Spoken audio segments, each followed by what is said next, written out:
Nous, on n'en fout plus, on recycle. Parce que pour nous, la terre, c'est une matière première.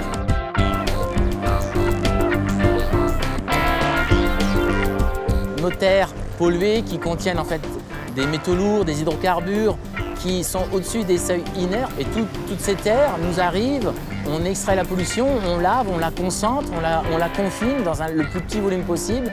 Et la majorité du volume, les sables, les granulats, sont réutilisés après nettoyage et remis dans le cycle des chantiers du BTP. Une usine comme celle-ci est capable de traiter par an 300 000 tonnes. Donc c'est une véritable petite carrière. Donc elle a deux objectifs, traiter les terres, traiter la pollution et produire des écomatériaux qui sont réutilisables afin de réduire nos ressources naturelles. On est en plein cycle de l'économie circulaire. Cette plateforme existe depuis le début 2014.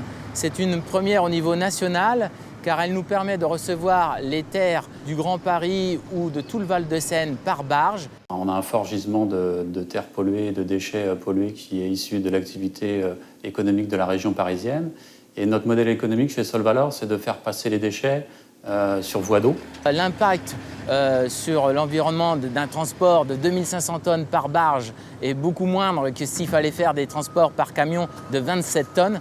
On s'est installé à Rouen, sur le port de Rouen. Ce site était une friche industrielle. En fait, il fallait vraiment une activité spécifique pour pouvoir réutiliser ce site. Sinon, on prenait le risque que ça devienne un site orphelin.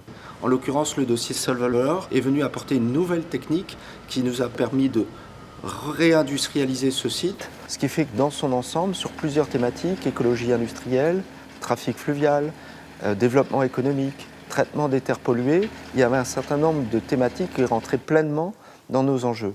L'enfouissement n'est réservé qu'aux déchets ultimes, non valorisables. À l'avenir, on espère que toutes les terres non inertes qui étaient jusqu'à présent destinées à son enfouissement passeront par des plateformes de recyclage comme les nôtres pour répondre à cette contrainte réglementaire et puis également être vertueux dans l'économie circulaire, c'est-à-dire réinjecter des écomatériaux réutilisables et réduire nos besoins en ressources naturelles.